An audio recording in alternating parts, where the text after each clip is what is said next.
Hello everyone and welcome to another episode of Bible Illustrated Hands. Yeah, so life has been pretty crazy. I do hope it will get that more bearable in the upcoming weeks. So here's a video. Okay, I have been absent for long enough. Today's question comes from Kenzie, and his question was actually answered pretty well by other people in the comment section, but I thought that this question is of enough interest for me to comment on. So here we go. It might be a stupid question / problem, but in this TikTok, there's always stupid when there's TikTok involved. There was a short Arabic sentence in Roman letters with the caption, "I bet you can't read it." Stupid as it was, I read it, half loud, half in mind. After that, the comment said that this sentence was the Islamic creed. Does that mean that I accidentally converted from Orthodoxy to Islam and therefore turned away from Christ, although being a faithful Christian?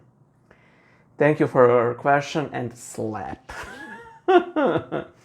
Okay, Hansi, I do not know how much you're into horror movies, but do you know how a fair share of horror movies start out?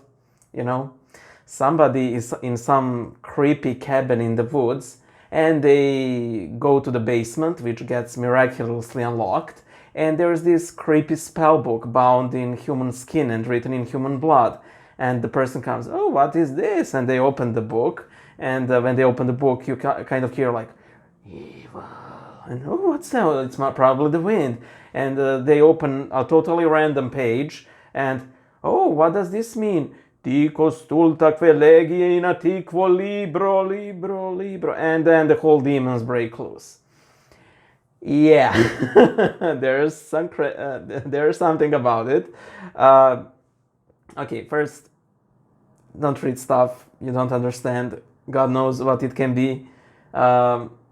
This is a typical example of what it can be. You're sort of lucky that it wasn't like an active satanic incantation, even though I'm pretty sure there are TikToks like that and challenges like that and what have you.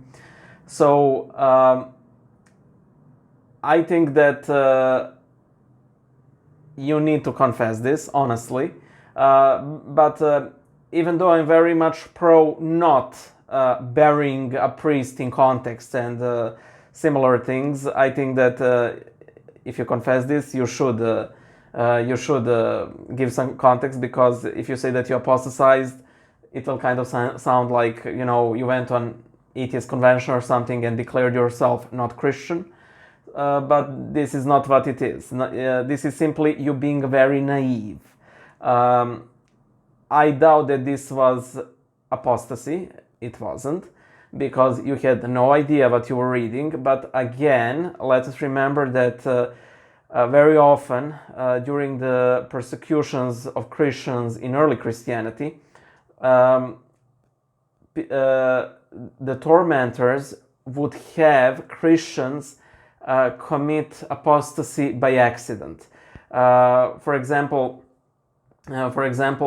Saint Barlaam of Antioch, he was given hot embers and incense in his hand, and he was taken to a pagan temple.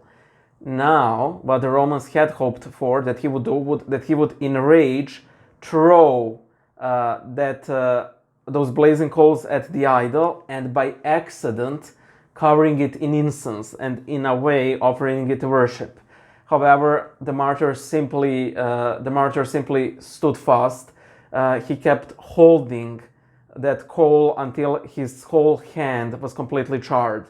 And that is why, even though our culture promotes it, we must take due diligence what we read. Now, me, and this is something that I really need to stop doing, I, like pretty much everybody else, clicks yes, next whenever I'm offered terms of service. Have I ever read some bank contract that I have signed? No, I trust the bank. This sounds extremely stupid because it is. That the bank has my best interests at heart, and that they will do their best that my finances are optimized, not at my expense and not at their gain. So yeah, so just playing with open hand here. So take care what you read, what you say, what you sign.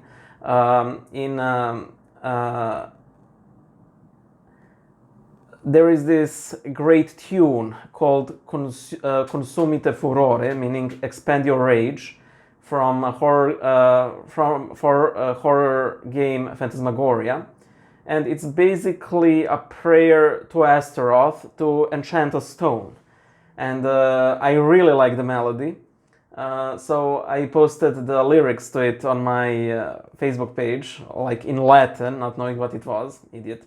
And suddenly my spiritual father, who luckily was my friend on Facebook, and he suddenly sends me a message. Why are you posting prayers to Astaroth on your Facebook page? I'm like, ugh. So I deleted it. However, it isn't like us absolutely saying things absolutely means what the things we are saying mean. We have in Old Testament, for example, where God rebukes the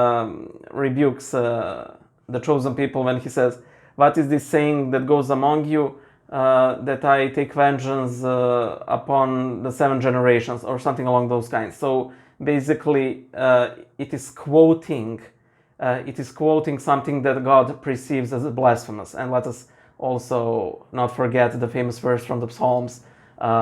Fool said in his heart, there is no God, you know. So this can get funny in church contexts when the reader goes, the fool said in his heart, and then the whole choir goes, there is no God.